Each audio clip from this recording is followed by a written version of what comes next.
नमस्कार, जिला times news मध्ये आपले स्वागत आहे। हमारे बिट्टू भाई, बुल्लर महाराज जी, दिलीप गायकवाड़ जी, जमुनादास पुरस्वानी, महेश सुब्रमणी, शिवाजी रगड़े, हमारे साई पार्टी के नगर सेवक दुधानी जी, तमाम साथियों ने मिलकर वहां पर एक मुलाकात की और शहर के जो ज्वलंत मुद्दे हैं, शहर की सीमेंट कंक्रीट की सड़क, ओन सोर्स, उल्लासनगर के महानगर पालिका की इमारत, उसी के साथ साथ रीडेवलपमेंट कि शहर में जो एडीटीपी नहीं है, एडीटीपी लाकर उल्लासनगर शहर के रीडेवलपमेंट की फाइल जल्द से जल्द होनी चाहिए। महानगर पालिका में कमतरता जो ऑफिसर्स हैं, डीएमसी वर्ग के जो ऑफिसर्स नहीं है, उनको और ऑफिसरों की मांग की गई। उल्लासनगर शहर में पानी के 2 MLD पानी बढ़ाया जाए, उससे 11 नंबर और 12 नंबर पैनलों में जो हमारे शिवाजी रगड़े जी है उनकी जोरदार मांग थी। उसी के साथ साथ हमारे शहर की सेंट्रल हॉस्पिटल के हालात दुर्भाग्यपूर्ण है, उसी के ऊपर कामगार हॉस्पिटल का जो बन चुका है उसका उद्घाटन किया जाए।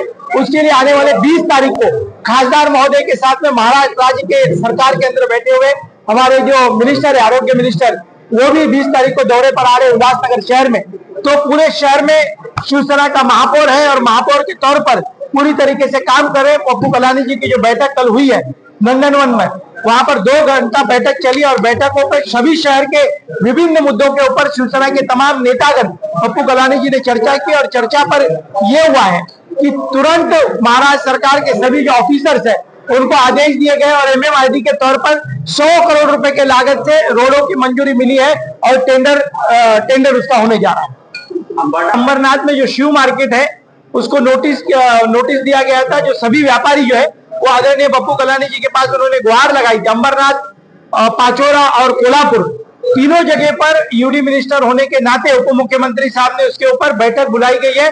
तब तक कोई भी कार्रवाई नहीं हो, पप्पू कलानी जी की मांग थी कि यदि कोई भी कार्रवाई होती है तो उनको पुनर्वसन करने की पहले उनके ऊपर पुनर्वसन किया जाए, उनकी दुकानें टूटती है उनको दुकानें दिया जाए। उसके ऊपर अंबरनाथ के सीओ, पाचोरा के हमारे आमदार जो है पाटिल जी, उनको संपर्क किया गया और कोल्हापुर के कमिश्नर, उनको हेयरिंग लगाने के आदेश जो है आदरणीय उप मुख्यमंत्री एकनाथ शिंदे साहब ने दी है।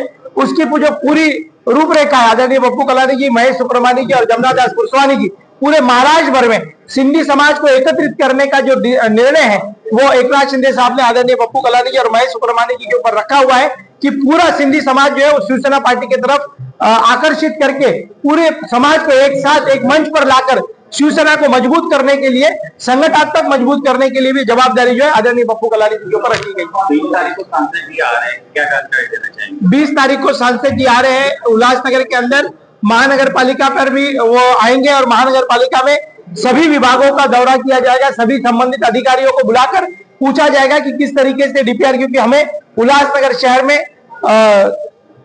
स्कूल्स बनाने हैं, शहर के अंदर सीमेंट कांक्रीट के रोडों का काम चल रहा है, वीटीसी मैदान का जो काम चल रहा है वो स्लो गति में उसको फास्ट गति देने के लिए उसका ब्यौरा लिया जाएगा। उल्लासनगर शहर में ओन सोर्स के कामों की गति देने के लिए 250 करोड़ रुपए की लागत से जो केंद्र शासन की तरफ जो फाइल गई राज्य की तरफ से, उसके ऊपर एक बैठक लगाई गई है। उल्लासनगर के अंदर सेंट्रल हॉस्पिटल का दौरा किया जाएगा। कामगार हॉस्पिटल जो बन चुका है खासदार महोदय के अटल प्रयासों से, उसके ऊपर दौरा करके एक अटल प्रयासों से पूरे दौरे के माध्यम से उल्लासनगर में रुके हुए कामों को, विकास को गति दी जाएगी। आम्हाला म्हणजे शिवसैनिक दाखवत पुढे येतात अशा प्रकारची टीका भाजपकडे ते भाजपाचं चुकीचं आहे। भाजपकडे पण जे कार्यकर्ते आलेले आहेत ते काय जुने नाहीत, RSS पासून आलेले किंवा अडवाणी आणि अटल बिहारींच्या BJP पासून आलेले नाहीत, त्यांच्याकडे पण इकडून तिकडून आलेले सगळे कार्यकर्ते आहेत। कोणी कोणत्या पक्षामध्ये जातो आणि तो त्याचं काम करण्याचा प्रयत्न करतो, जो ज्या पक्षात असतो त्या पक्षाचा इमानदारीने काम करण्याचा प्रयत्न करतो। काँग्रेसला इथला विरोधी पक्ष नेता म्हणून दिलेला आहे आणि एकच नगरसेवक असताना आणि आम्हाला त्याची माहिती नाही म्हणून त्यांनी खंत व्यक्त केली। नाही, विषय असा आहे की विरोधी पक्ष नेता कोणाला केला जातो, जो विरोधी पक्षाचा असतो तो विरोधी पक्ष म्हणून निवडून आलेला असतो त्याला विरोधी पक्ष केला जातो। त्यांना विरोधी पक्ष केलं, जर तुम्ही म्हणता आम्ही युतीमध्ये सत्तेत आहे, मग तुम्हाला विरोधी पक्ष नेता कसं काय दिले जाईल आणि तुम्ही कसं काय घेऊ शकता? वंचितला देण्यात यावं असं सांगतात। ठीक आहे ना, वंचितला द्यायचं, वंचितचं आणि काँग्रेसचं काहीतरी समजेस झाला असेल, समेट झाला असेल, त्यांनी ठरवलं असेल आम्हाला नको काँग्रेसला द्या, आम्ही काँग्रेस बरोबर आहोत, असं काय झालं असेल आणि म्हणून काँग्रेसला देण्यात आलं आणि काँग्रेसनी ते घेतलेलं आहे। सभात्याग करणं म्हणजे तुम्ही सत्तेत असून या संदर्भात तुम्ही काय message सभा त्याग करण्याचं कारण तुमच्या माध्यमातून आम्ही ऐकलं. ते कारण किती छोटंसं कारण आहे. एक दिवस अगोदर तुम्ही बैठकीला बसता आणि एक दिवस आपण सगळ्या विषयावर चर्चा करतो आणि सगळे विषय त्यांचे आम्ही पटलावर जे विषय ते विषय आम्ही त्यांचे मंजुरीला घेतो आणि सगळी चर्चा झाल्यानंतर दुसऱ्या दिवशी तुम्ही सभा त्याग करता छोट्याशा कारणासाठी की आम्हाला विश्वासात घेऊन अजेंडा काढला नाही. अरे जेव्हा आमच्या गटनेत्यांनी सांगितलं की तुम्हाला जरी कल्पना दिली नसेल किंवा देण्यात आली असेल, दिली होती, तुम्ही लक्षात दिलं नाही, तुम्हाला फोन केला होता, तरी तुम्ही ते कारण छोटंसं कारण दाखवून सभा त्याग करतायत. विकास महासभा महिन्यातून एकदा होते आणि महासभेच्या माध्यमातून शहराच्या विकासाचे मुद्दे घेतले जातात, पण तुम्ही सभा त्याग करून शहराचा विकास करायचा नाही असं तुमचं मत असं आहे, असं आम्ही गृहीत धरतो.